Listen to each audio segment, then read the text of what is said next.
నమస్తే, నేను మీ Gopi. Welcome back to our channel. ఈరోజు మనతో వచ్చరికి political journalist and senior journalist Jagadev గారు ఉన్నారు. సార్ నమస్తే సార్. సార్, చిరంజీవి గారు పద్మ విభూషణ్ తీసుకోక ముందే ఉపాసన గారు ఏదో సంచలన ఒక క్వశ్చన్ అయితే అడిగారంట. అసలు ఏంటి సార్ ఆ క్వశ్చన్? అది ఆవిడ కూడా ఎక్స్ లో పోస్ట్ చేసినట్టున్నారు, చూశాను.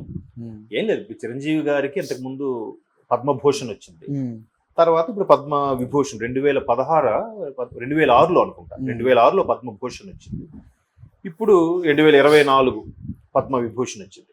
అయితే ఆవిడ అడిగిన క్వశ్చన్ ఏంటంటే, అంకుల్ నాకు నా బిడ్డ క్లీంకారకి ఒక సారూప్యత, అదే ఐ మీన్ ఒకే రకమైన పోలిక ఉంది ఏంటంటే, ఏముందమ్మా నీ పోలిక వచ్చింది కాబట్టి తను నీకు ఇద్దరు క్యూట్గానే ఉంటారు తల్లిగా అనేసి ఏదో ఆయన ఏదో చమత్కారంగా మాట్లాడితే, కాదు అంకుల్, మా తాతగారికి పద్మ విభూషణ్ వచ్చింది, క్లీంకార్ వాళ్ళ తాతగారికి కూడా పద్మ విభూషణ్ వచ్చింది, అదే రెండింటికి కామన్ ఎలిమెంట్ అంటే ఆయన ఒకసారి నవ్వేశాడు.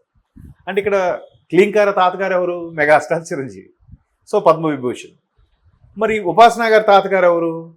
అందరికీ తెలిసిన వ్యక్తి, Apollo founder chairman doctor C Prathap Reddy గారు అంటారు. ఆయన మరి అసలు నిజంగా ఎంత గొప్ప విషయం అంటే, ప్రతాప్ రెడ్డి గారి గురించి మనం మాట్లాడుకోవాలంటే ఒక ఎపిసోడ్ సరిపోదేమో, అంతటి ఆ విజనరీ పర్సన్స్ వాళ్ళంతా కూడా. మళ్ళీ వాళ్ళు మన సుబ్రహ్మరెడ్డి గారికి వాళ్ళకు ఏవో రిలేషన్స్ ఉన్నాయి.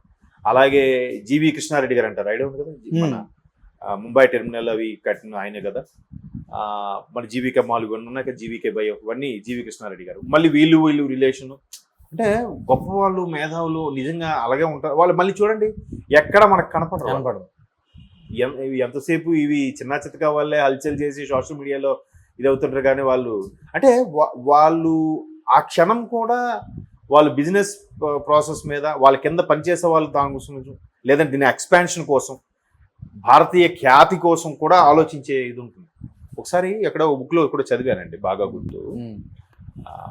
బిల్ గేట్స్ గారంట అప్పట్లో, అంటే ఇప్పుడు ఇది చంద్రబాబు గారు బిల్ గేట్స్ని ఆహ్వానించి ఆయనతో అపాయింట్మెంట్ తీసుకున్నారని, ఆయన 10 నిమిషాలు కూడా ఎవరికి అపాయింట్మెంట్, అలాంటిది చంద్రబాబు గారు అపాయింట్మెంట్ 45 మినిట్స్ అడిగిందని అప్పట్లో చాలా కథలుగా చెప్తూనే బిల్ గేట్స్ గారి గురించి ఒక ఆర్టికల్ రాశారు. ఏంటంటే, ఆయన ఇట్లా నడుచుకుని వెళ్ళిపోతుంటే ఆయన ఆన్ ది వేలో ఒక 10 lakhs కనబడింది అనుకోండి అప్పట్లో అన్నమాట.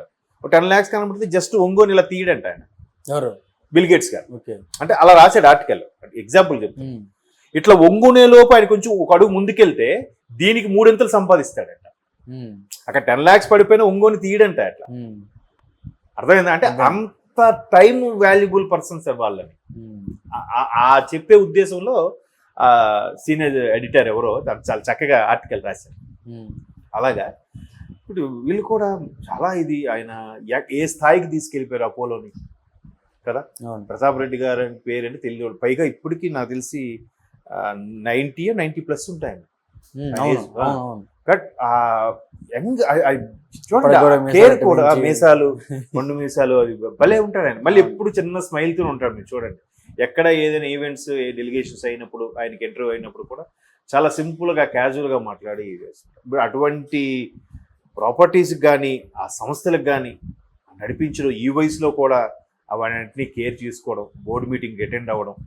ఇప్పుడు మ్యాక్సిమం ఉపాసన గారికి కూడా కొంత హ్యాండ్ ఓవర్ చేసినట్టున్నారు. అది అద్భుతం.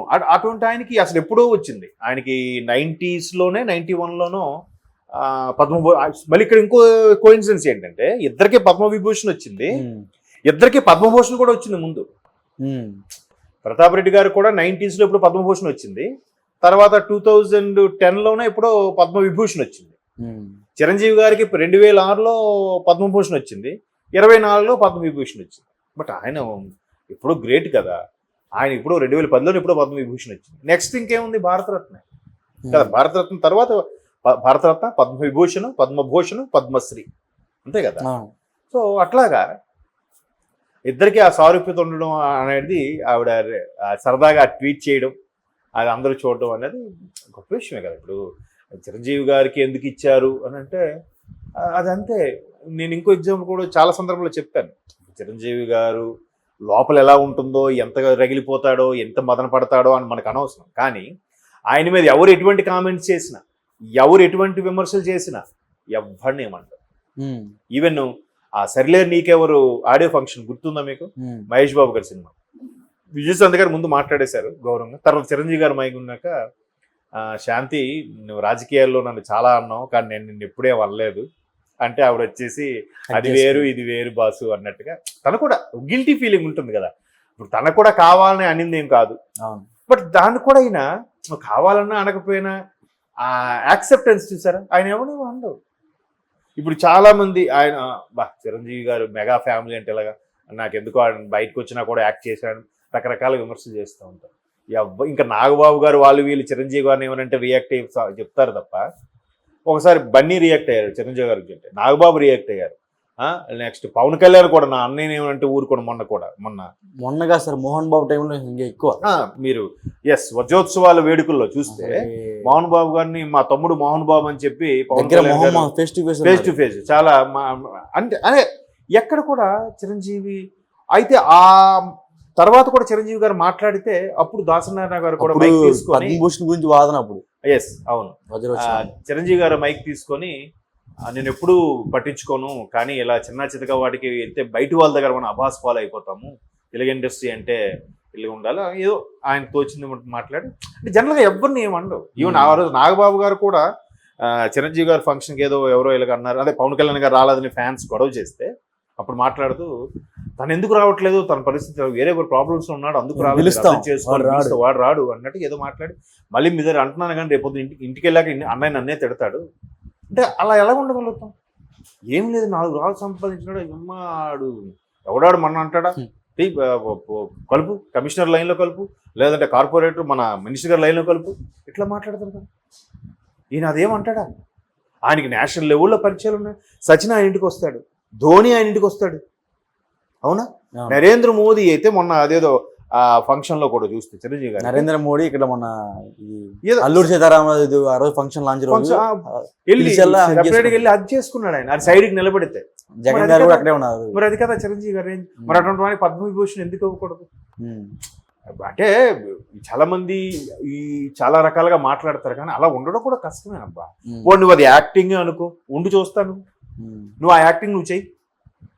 కొన్ని తర్వాత చిరంజీవి గారు పలానా మీద ఇలా కేసు ఇప్పుడు ఇప్పుడు సందర్భం కాదో తెలియదు, సమ్ ఎక్స్పర్ట్స్ ఎవరో చనిపోయారు, చిరంజీవి గారు వాళ్ళే చనిపోయాడు. ఆయన దాన్ని కూడా ఖండించడు, ఏం మాట్లాడు, ఏం చెప్పడు. అప్పట్లో కూడా ఇట్లా ఒక పెద్ద టాపిక్, పేర్లు అనవసరం చెప్తున్నాను. ఇప్పుడు అది వేరే సబ్జెక్ట్, అలా ఎందుకు మాట్లాడతారు? అయినా కూడా ఆయన ఎక్కడైనా ఖండించడం ఏమంటారు? ఆ నిజంగా ఆ సౌమ్యతకి అలా ఉండడం కూడా ఆ సౌమ్యానికే మనం. Okay sir, thank you sir.